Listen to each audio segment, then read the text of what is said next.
iSaute, c'est amusant, exaltant, surprenant. Viens faire un saut et plonge dans une journée remplie de rebondissements pour tous les âges. iSaute, bien plus qu'un simple parc de trampoline.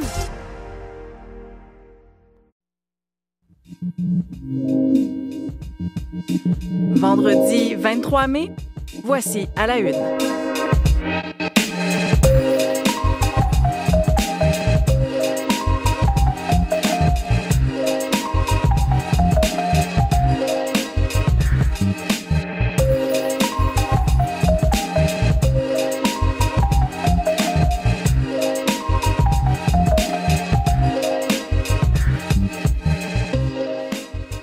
Bon début de journée, bonne dernière de la semaine si c'est votre cas. Le petit coup à donner avant le week-end. Marie-Michel Bordieu avec vous ce matin pour se parler, entre autres, de cette grève du côté de Poste Canada. Ce ne sera pas un arrêt complet du travail. Les 55 000 employés qui ont déclenché une grève du temps supplémentaire. Le syndicat des travailleurs des postes et la Société d'État se sont rencontrés en fin de journée hier. Il y avait présence des médiateurs également. Mais ce que dit Poste Canada, c'est qu'il n'y a pas eu de progrès significatif au cours de cette réunion qui a été très courte par ailleurs, moins d'une demi-heure. Le syndicat qui a demandé donc l'interdiction des heures supplémentaires à l'échelle du pays, grève qui devait entrer en vigueur à minuit. On fera le tour de tout ça avec Jean-Philippe Robillard. On reviendra également avec Vincent Maisonneuve sur ce qui a été dit aux audiences de la commission Galant sur le fiasco de la modernisation des systèmes informatiques de la Société de l'assurance automobile du Québec.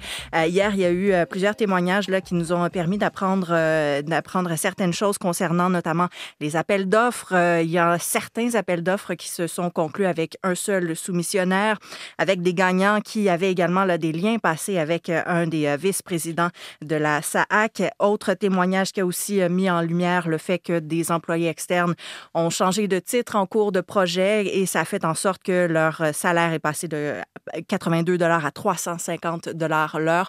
On reviendra donc sur tous ces témoignages. Mais d'abord, Véronique, faut se rendre compte que on a quelques heures. Là, si on veut profiter du beau temps, ben on prend l'avion, on prend l'auto, on s'en va dans l'ouest parce que dans l'est, c'est des airs automnales encore. Eh oui, encore des airs de mois d'avril, mais ça achève. Cap sur l'amélioration dimanche. On dira bye-bye creux, bonjour la crête. Donc ça va être une bonne chose.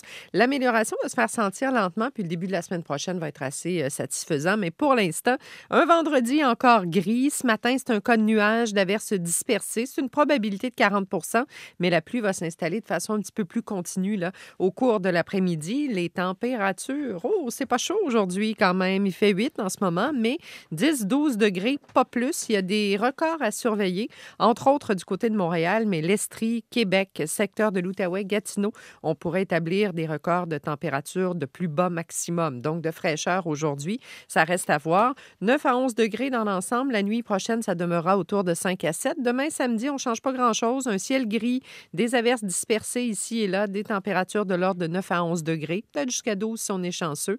Et c'est à partir de dimanche que ça va changer.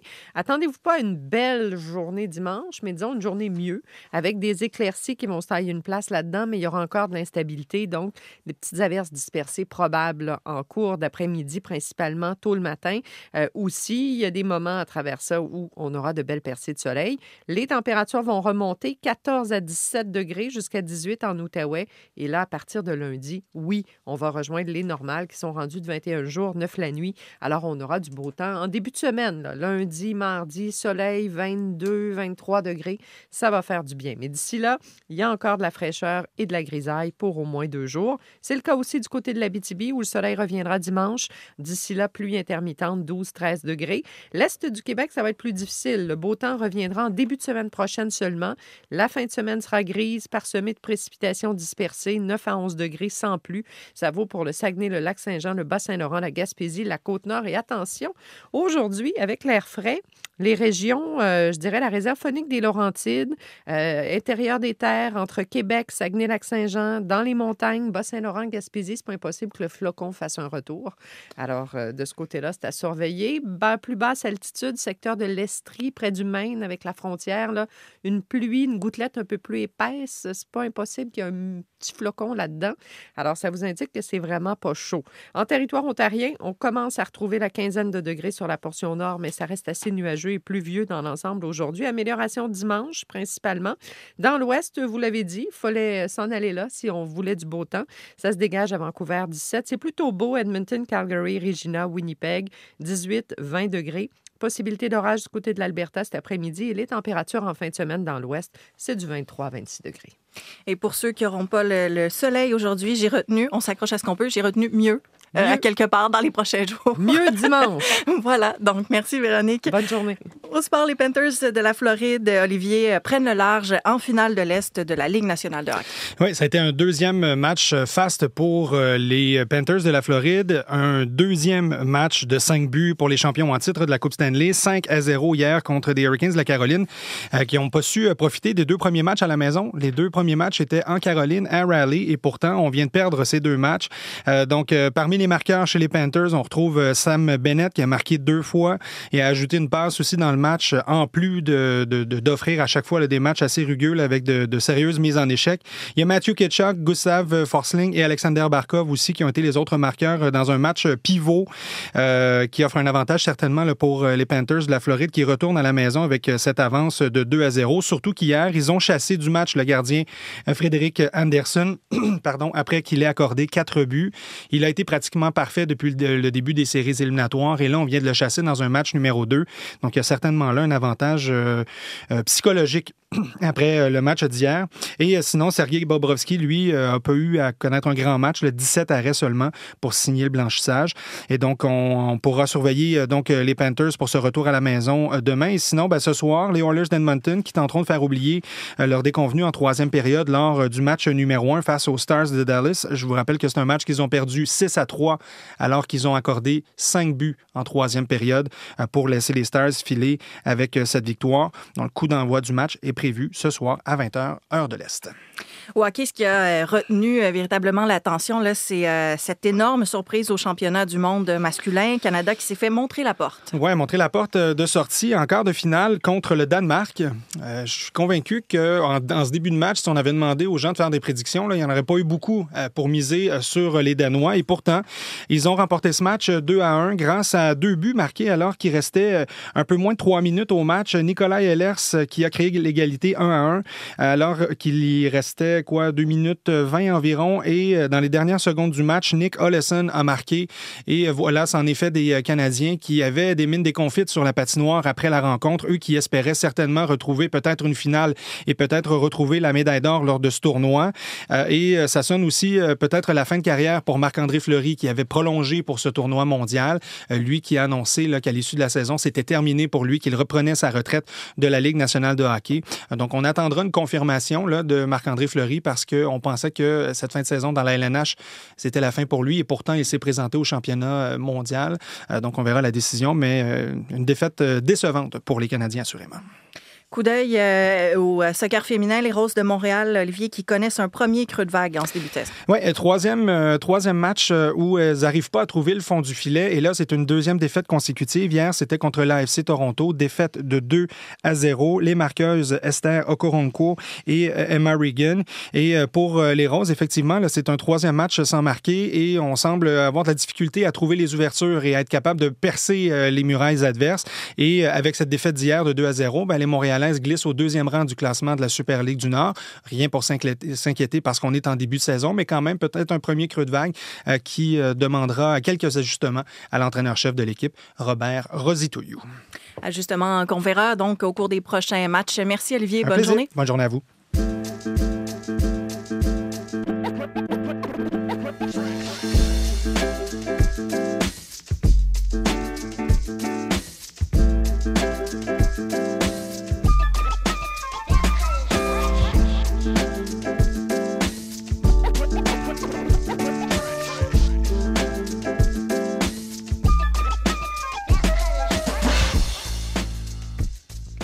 Avec Vincent, faisons le point maintenant sur cette commission Galant qui se penche sur le fiasco financier de la plateforme numérique SACLIC, plateforme de la Société d'assurance automobile du Québec.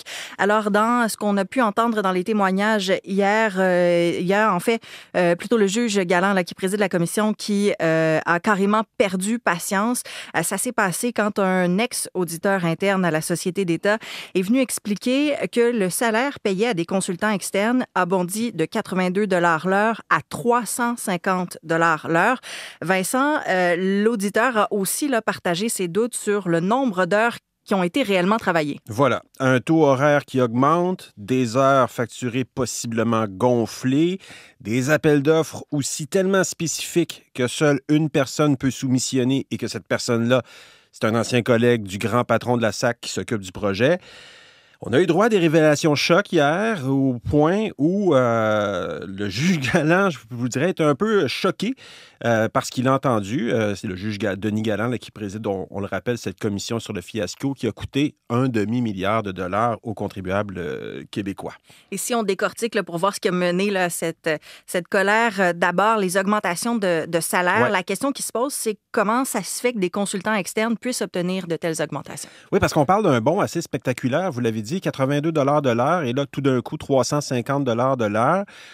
Les consultants externes ont changé de titre. C'est ce qu'on comprend en cours de route, mais on ne sait pas trop pourquoi. Ils sont passés sans justification précise d'intégrateur à expert de pointe et ce changement de tarification a coûté aux contribuables 3 millions de $ de plus. C'est ce qu'a raconté hier devant le commissaire Galant, l'ex-auditeur interne de la SAC, Martin Després. Le problème, c'est que on ne sait pas pourquoi ce taux horaire-là pour une même personne, passe de 82 $ à 350 $ de l'heure. Il n'y a pas de preuves justificatives, du moins, il n'y en a pas de preuves qui ont été présentées au juge Galant. Et ça a dérangé le commissaire. Et moi, je veux savoir, dans le cadre de la recherche de la vérité, comment se fait que M. Brown, quel a été le changement d'affectation faisant en sorte qu'il va prendre une augmentation à peu près de 200 $ de l'heure. Et ça, j'espère que c'est documenté. Je demande un engagement. On va trouver la réponse et on va vous la fournir, M. le commissaire.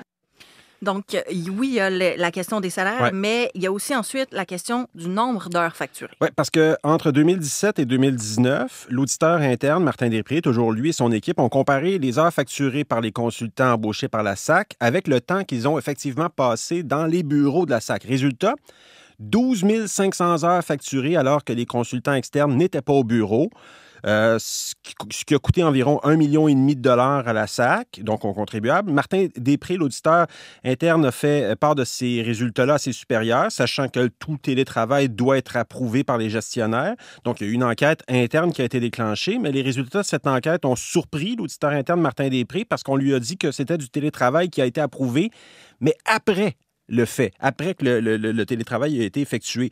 Là encore, on a senti l'impatience du juge Galant. On vous répond qu'une personne est à la société 6 heures, puis à 2 heures. Elle va chez eux, puis elle change 2 heures.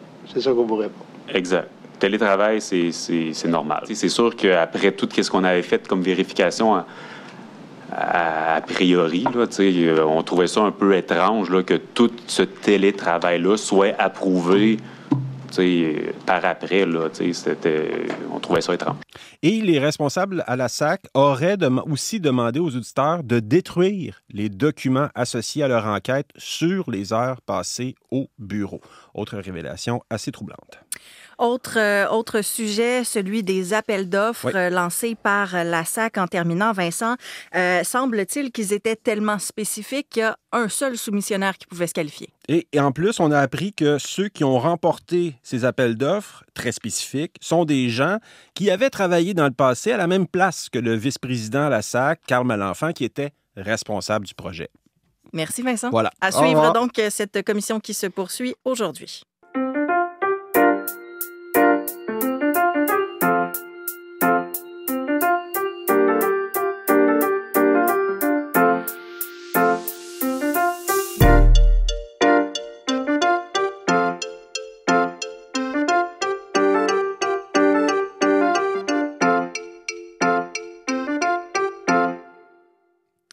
Alors, il y a cette commission galant dans les unes des quotidiens ce matin, mais on va faire le tour des autres sujets qui retiennent l'attention avec Marie-Jeanne Dubreuil. Bonjour Marie-Jeanne. Bonjour Marie-Michel. Il y a notamment le marché du carbone du Québec là, qui s'invite dans les médias ce matin. Oui, en effet, on parle du marché carbone et d'Éric Duhem, le chef du Parti conservateur du Québec dans les médias ce matin. C'est notamment en une du Journal de Montréal, puisque M. Duhem propose de cesser de financer la transition écologique tant que le reste de l'Amérique du Nord ne fait pas d'efforts. Et en une du Radio-Canada.ca, il y a le collègue Hugo Lavallée qui analyse comment Éric Duhem a réussi à imposer un débat sur la bourse du carbone dans un contexte d'élection partielle dans Arthabasca, parce que normalement, la bourse du carbone, c'est pas nécessairement un sujet qui retient l'attention au Québec, je vous dirais, dans les débats. Et là, le fait que lui ramène ça, puisque c'est un sujet de prédilection pour les conservateurs, ça a forcé les autres partis à se prononcer sur le dossier. Donc, apparemment que ça pourrait continuer de faire jaser, notamment dans ce contexte d'élection partielle, là.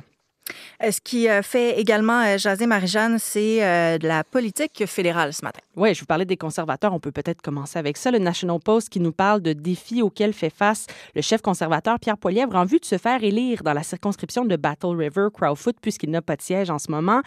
Et se faire élire en Alberta, ce ne serait pas aussi simple qu'on pourrait le croire. Pierre Poilievre, qui est un ancien député de la banlieue d'Ottawa, pendant 20 ans, doit maintenant prouver aux électeurs de l'Alberta qu'il n'est pas un politicien du centre du Canada et qu'il ne voit pas l'Alberta comme un simple guichet automatique. Ça, c'est le premier défi. Deuxième défi, c'est que le fameux comité The Longest Ballot, là, donc le bulletin le plus long, pourrait se représenter dans la circonscription de Battle River Crowfoot, ce qui pourrait encore une fois compliquer tout le processus d'élection. On se souvient que la partielle pourrait avoir lieu au mois d'août. Mais c'est pas facile pour le chef libéral non plus. On apprend dans le Globe and Mail ce matin que Mark Carney a de la difficulté à combler le poste de chef de cabinet. Il a approché plusieurs personnes d'anciens hauts placés libéraux, là, notamment Gerald Butts, qui était un ancien bras droit de Justin Trudeau, Cyrus Reporter, Marc-André Blanchard, qui était un ancien ambassadeur auprès des Nations unies. Ils ont tous décliné l'offre selon les sources du Globe. C'est donc l'ancien ministre Marco Mendicino qui va se charger de ces tâches, au moins jusqu'au mois de juin. Il y a quelques noms en liste quand même, là, mais c'est un poste difficile à combler parce qu'il faut notamment s'assurer que la ligne de parti est respectée. Là, et on le sait, là, il y a des ministres qui sont sortis un peu de leur propre fonction, notamment Stephen Guilbeault qui s'était prononcé sur l'environnement alors qu'il s'occupe du dossier du patrimoine pour le moment. Et en terminant, ce qui retient aussi l'attention ce matin, c'est les questions de santé. Oui, parce que nouveau jour, nouvel hôpital vétuste dans les médias, je vous dirais, Marie-Michel. Aujourd'hui, le Journal de Montréal nous parle de l'hôpital de Mont-Laurier. Hier, on parlait du CHUM, on a parlé en long et en large de l'hôpital Maisonneuve-Rosemont, mais là, effectivement, c'est l'hôpital de Mont-Laurier qui retient l'attention. On parle de mouches, de coccinelles, de chauves-souris, toutes sortes de bestioles qui pullulent dans cet hôpital-là. On parle même d'un pigeon qui est entré dans la chambre d'un patient et on parle de travaux qui sont sans cesse reportés depuis 2018 au grand désespoir du personnel de l'hôpital. Donc, ce sera à suivre ce dossier-là. C'est du côté du Journal de Montréal. Et toujours dans le Journal de Montréal, on parle cette fois d'une pharmacienne de Laval qui est accusée au criminel d'avoir refusé de remettre un épipène à des policiers qui tentaient de sauver un bébé en choc anaphylactique.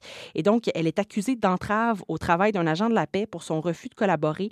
Elle aurait omis de prêter main forte, là, donc la pharmacienne qui a comparu et qui doit revenir en cours la semaine prochaine. Ça aussi, ce sera un dossier à suivre. Marie-Jeanne Dubreuil à Ottawa, merci. Bon week-end.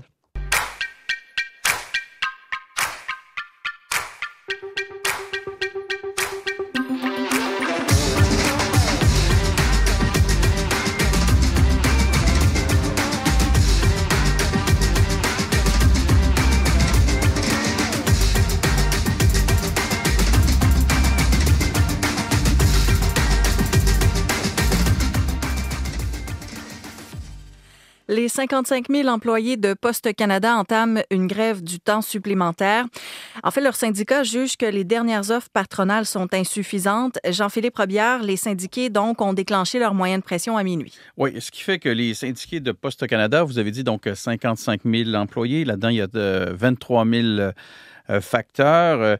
Donc, à l'échelle du pays, ces syndiqués-là, Marie-Michel, ne font plus de temps supplémentaire. Dans le fond, refusent de travailler plus de 8 heures par jour et de 40 heures par semaine. C'est ce qu'a annoncé le président de la section locale de Montréal là, pour le syndicat des travailleurs et des travailleuses des postes, Renaud Viel, dans une vidéo qu'il a publiée sur les réseaux sociaux. Je vous propose d'écouter un extrait. Notre syndicat national vient de nous annoncer que ce sera une grève de surtemps qui sera appliquée. Donc, une grève de surtemps, plus de surtemps. Si ça change, on vous tient au courant, on lâche pas la gang Solidarité.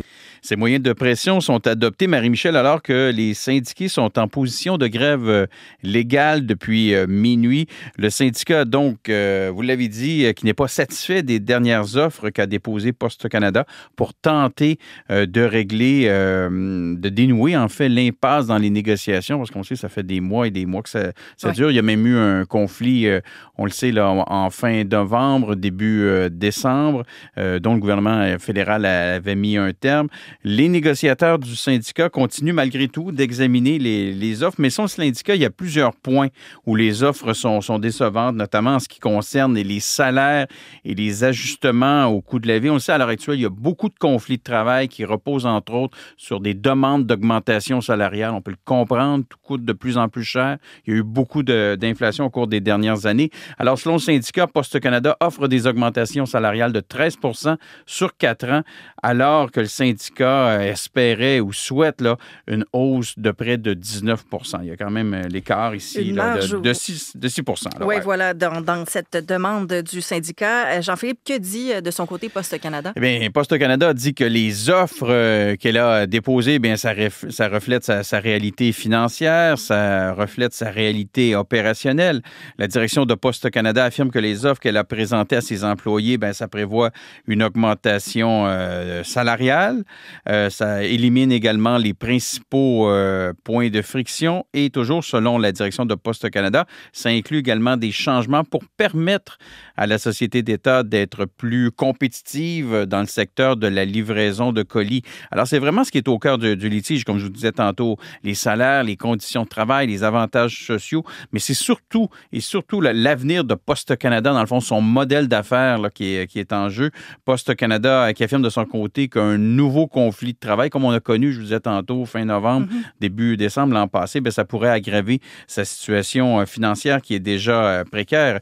Je vous rappelle que récemment, il y a un rapport qui a été déposé qui recommande notamment de mettre fin à la livraison du courrier à domicile, c'est-à-dire d'avoir davantage de boîtes communautaires. Poste Canada là, qui affirme que depuis 2018, avec le modèle actuel, la façon de faire actuelle, là, elle affirme qu'elle a accumulé des pertes de plus de 3 milliards de dollars. Voilà ce qui n'est pas simple dans ce dossier, Non, la du situation financière de Poste Canada. Merci Jean-Philippe. Merci, au revoir.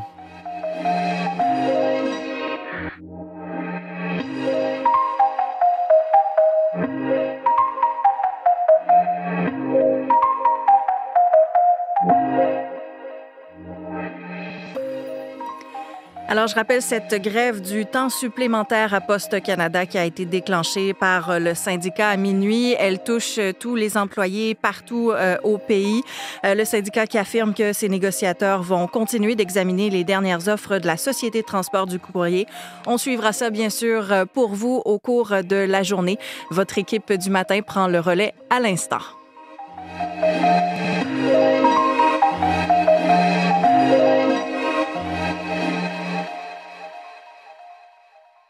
iSaut, c'est amusant, exaltant, joyeux. Viens faire un saut et déballe une journée d'anniversaire à couper le souffle. iSaut, bien plus qu'un simple parc de trampoline.